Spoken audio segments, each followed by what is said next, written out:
All right, y'all. We got police discover mom drowned her 4-year-old son in a lake. Crazy, bro. But look, we finna get into this, man. But before we get into this video, if you want to watch it without our commentary, head over to Daily Dose of Crime, or you can search this title up. Simple as that. But if you're here to watch our reaction, shout out to you. Appreciate you for tuning in. Make sure you leave, if you're new, sub up. Make sure I leave a like. Share the video with everybody you know. And without further ado, let's hop right into it.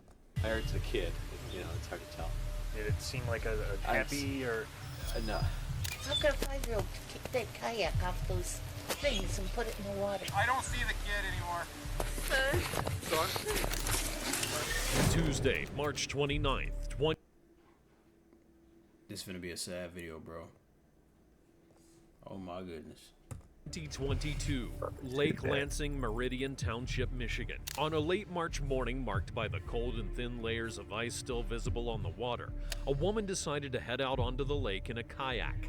To make her way forward, she used her paddle as a tool to break through frozen blocks. What seemed like a simple attempt at recreation under unfavorable conditions soon turned into the beginning of a chain of questionable decisions that would lead to a tragedy. I'm Tyler, and this is your daily dose of crime.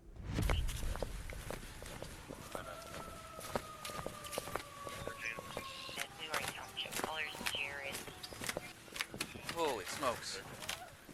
Do you want the dive team coming? Okay, please, sir, you need to go to the south part. The MSU boat club down there? Sure. If there's anybody there and they got any water, or they could throw a boat in the water or something like that? Can you have a unit go up to the Lansing Boat Club and see if they have anybody in the water? I don't see the kid anymore. No, we have them here. They're just trying to get into the water right now.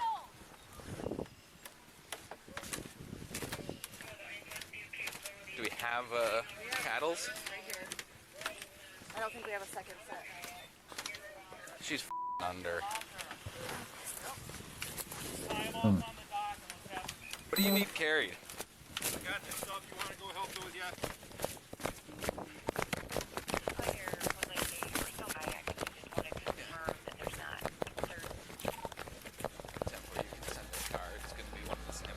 When the first officers and firefighters arrive at the Lake Lansing shoreline, they're met with a disturbing scene. In the middle of the icy water, a woman remains on board a kayak that is slowly sinking. The situation already posed an evident risk due to the weather conditions and distance from the shore. But the urgency escalates when, among the shouts of witnesses, rescuers hear that she is not alone. The presence of a child on board immediately transforms the response into an emergency operation, forcing maneuvers that under different circumstances would have been carried out with caution. What do you guys need carried? Can I help you with anything? Get shit down in the water? She's going under. Okay, we're working on it. Go ahead. They've got two in the water trying to get her out. That's wild, bro. Go! Okay, ma'am. Let's get some blankets on her. No, take her, Get her out of here.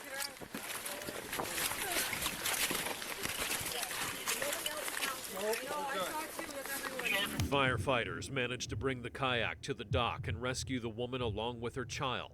The condition of the 4-year-old boy is critical. He's pulled out of the water unconscious and showing no signs of breathing. Authorities have to act immediately. Yes, everybody is accounted for. Get a time right now, too, if you could.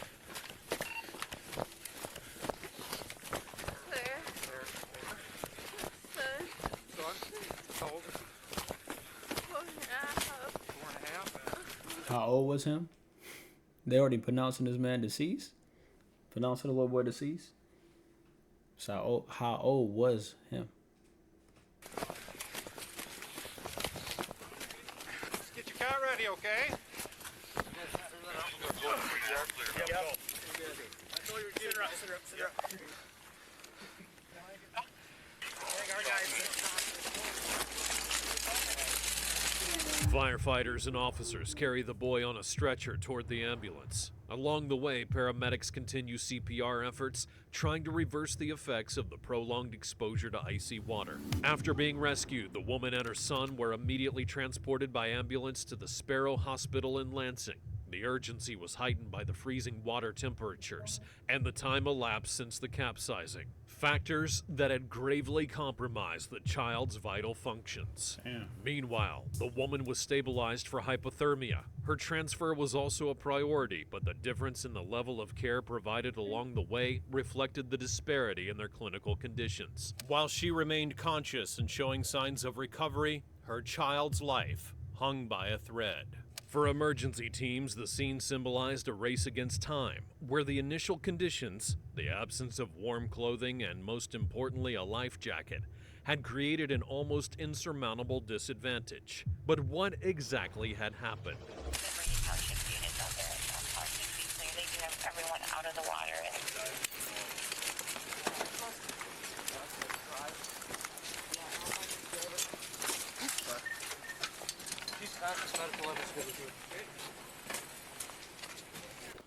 We think it's the one over here? The apartment over here that she lives in? This top one? Yeah. Okay. I appreciate it. She might have gonna go trying to save him. Okay. It's a little boy? Yeah, Okay. Liam. Liam, thank you. Anybody home? Police department. That's I was looking for mail too, but They got a nice looking apartment. yeah, I didn't For go. real. And she got a lake behind it. Yeah, that's a You don't need to be up here anymore, Red. I'll lock it nice up. looking apartment. And she upstairs. After checking the victim's residence and confirming no one was inside, officers expanded the operation and began contacting neighbors in the complex to gather information that might help them identify the family. Ma'am, Yeah. do you have the landlord? Can you call him back? The landlord, I can call. You want to talk to him? The landlord is in the Bahamas right now. She's not answering her phone. Okay, yeah, whoever. So who I'm talking to is who's the head honch here. Would he know Zoe's information, like name and date of birth? Well, I'll find out, and maybe if anything he could. out on a kayak? Is that what happened? That was He kayak. thinks it was his kayak. Okay, it's She might- orange. The cop wants to talk to you. Would you mind holding it for me? Because I'm going to have to write. Hi. Yes. Hi, this is Officer Cassidy with Meridian Township Police. Yes. I understand we're trying to figure out who these subjects were. It sounds like Zoe. Does that? I don't know. It's Zoe. Okay. Do you have any information for her? I would have her phone number. That red traverse is her. Or that red. What's her? name is all. What's her? Do you know her last name? I'd have to go look it up. Give me Okay. just a second. This is the. Maintenance guy.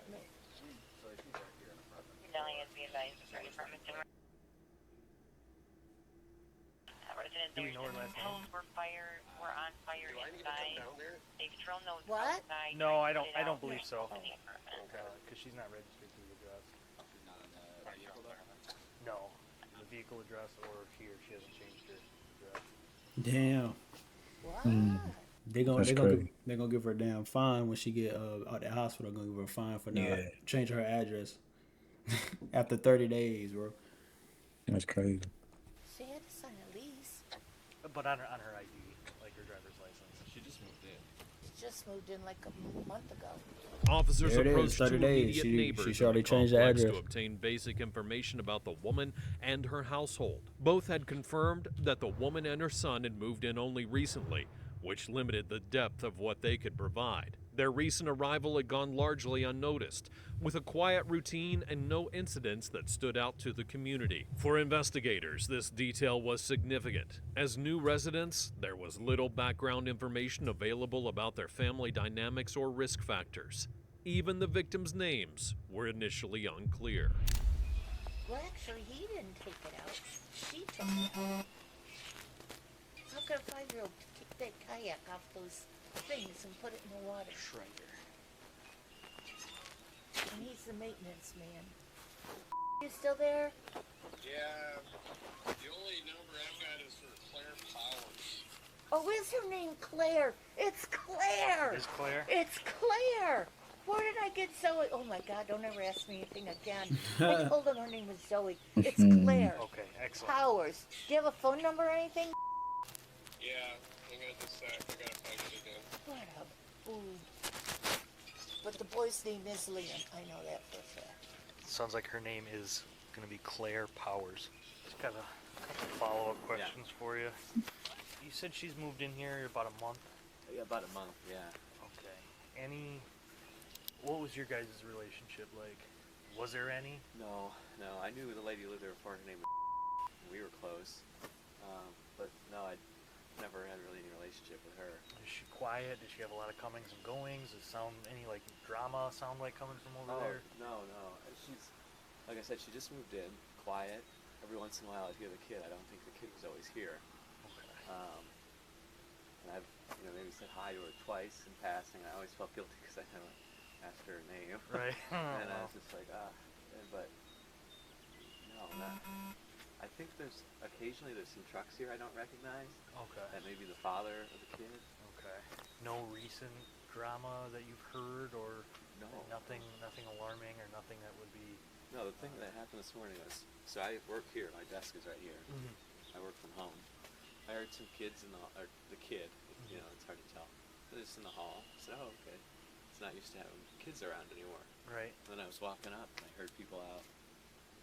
And I turned around and I said, oh, there's some folks on the dock. That was at 9 a.m. Okay. And then... Was the child still in the hallway at that time? No. Okay. I could just hear people out there. I said, oh, that's unusual, but it's a nice day. That probably just, Two people out there, it sounded like? Just voices. Just voices? I couldn't distinguish what it was. And then I got in my car and I was going down to the McDonald's to get a coffee. And then, when I was there at the light, I saw the police come down Lake Drive. I said, oh, well, I hope whatever's going on isn't okay. So I said I'd go around the lake on my way back to McDonald's. Because if there's, I was thinking that someone was robbing the store. Right. And then I came and I could see the house here, and I said, oh my God, they're at our units. Yeah. And at first I thought something had happened to Kathy, or she fell or something. And then when I saw you guys out here with the thing, the thing that made me, I still don't know whether or not, I hope the kid didn't go out in my kayak. I don't know if that's my kayak, or if they put new kayaks out there, but I hope that's not what happened. Is yours the only orange one down there? Is that the only one? There was an orange and red one. It looks orange from what I mean, it's Damn. hard to tell. There's one there still. I had an orange and a red one that were together. Okay. On the bottom unit there. Huh. Okay, I'll double check that in a minute. And I know my sergeant said you'll be able to go down there and help us out too. Yeah, there's. But there should have been two. Yeah, there's 2 kayaks, 2 life preservers, and 2 paddles down there. Like I said, I've lived here off and on, so I moved back here last year.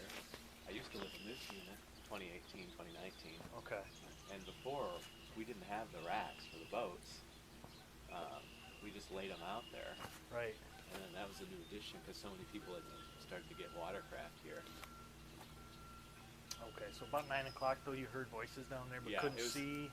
No, I couldn't see anything. Like I said, I was going up to my car because my 9 o'clock meeting just At ended. night? I was going to go run and get something before the 9:30.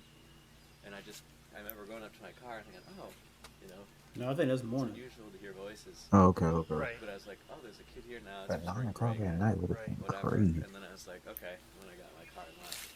What did the voices, to the best of your memory, sound like? Did it seem like a happy or? No. It's hard for me. I actually have a hole in my eardrum, so I don't actually hear that well. But it sounded like Didn't sound young, panicked anyway. Just female voice, female voice, and a young. That's just a register in my mind. Okay. And since she's moved in, I just want to clarify again too that you've never had a conversation like, hey, anytime when it gets nice, you can take my kayaks out. No. Okay. Boy got his kayak stolen, bro. She took that kayak out for a joyride. What a sign. Will you be here for a while? Yeah. Because I'm just working here. Okay. This is the door. Okay, excellent. Thank you. After taking a statement from the neighbor, the officer gained a more clear picture of why almost no one in the complex knew the woman. Her recent move coincided with a period of major upheaval in her personal life. Just 3 months prior, Claire Powers had gone through a divorce that left her solely responsible for her son. Damn. This separation not only altered the family dynamic, but also marked the beginning of a stage burdened with emotional and financial pressures. For investigators, this background was crucial. Claire's move to the complex with her son was not simply a change of address. It was an effort to reestablish after the marital breakdown. Combined with her mental health struggles, it placed her in a vulnerable context that would later become central to the judicial process. Going up there to talk to her now, and then I'll let her know that you need a statement. Just called me. Yep. So I'll bring her down when she's ready. Just give me a few minutes. Sure. She's a mess, so. You know, it was upsetting. Yeah. I was here watching it happen at the beginning and watching it. So. It sucks. So. Contact with you. Sure. You got your cell phone, business card for your cell phone, or? Shoot you a text. Yeah. Just so she doesn't have to chase anyone else around. It's gonna be Trevino who's gonna come and take the statement. Okay. What's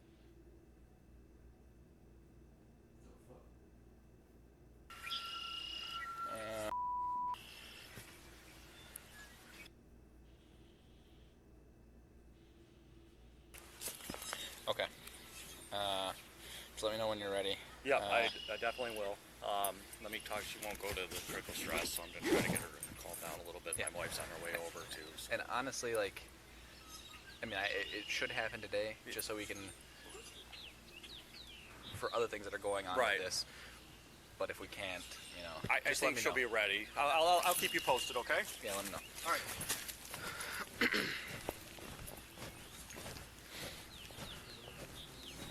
When the child's father arrives at the scene, an officer informs him that his son had been pulled from the lake and rushed to the hospital. He had been admitted into critical condition after spending several minutes in the freezing water. What the father did not know is that at that moment in the ER, the worst-case scenario was beginning to unfold.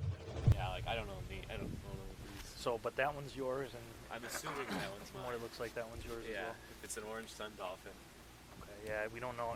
It's orange. I know the medic said that, so. They were all the way out there. Yeah, that's where you can kind of see the path that the medics took with this boat. Yeah. Yeah, this is my neighborhood with mats. Okay. I just can't imagine. What? Why you can speculate anything, but I don't know who these are new. But yeah, the stocks in here All year long. This used to be just, like I said, this is fairly recent. But it used to be we've stocked them all up. And are they usually locked in? I see these locks, but is this? Yeah, is look this at them. it's just there? Yeah. Okay. Yeah, like I said, so they used to just be stacked up. And we had so many people here with canoes that they're all getting on top of each other. Right. So they put in these things. What time was it you heard the child? Before you heard them out here? It was between 8:30 and 9. Okay. And like I said, well, I don't know Amanda that well. I know she works for the fire department. But that may have been her out here too, that I saw. Maybe she was already kind of helping to respond. Yeah. I don't know. Okay. That, like I said, I just wanted to walk out here with you and. But they seem like a happy, no issues. No. Okay. Well, we're trying to piece that together, but like I said, I don't know if I'll have to talk with our detective sergeant to see. We may need to take the canoe for investigative purposes. So yeah, that's fine.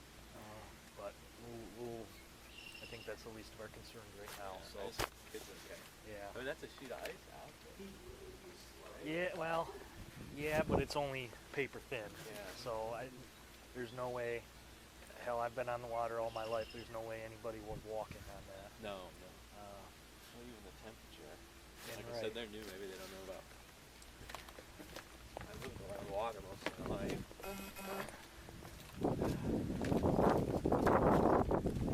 Yeah. Well, thank you for your time. Yeah.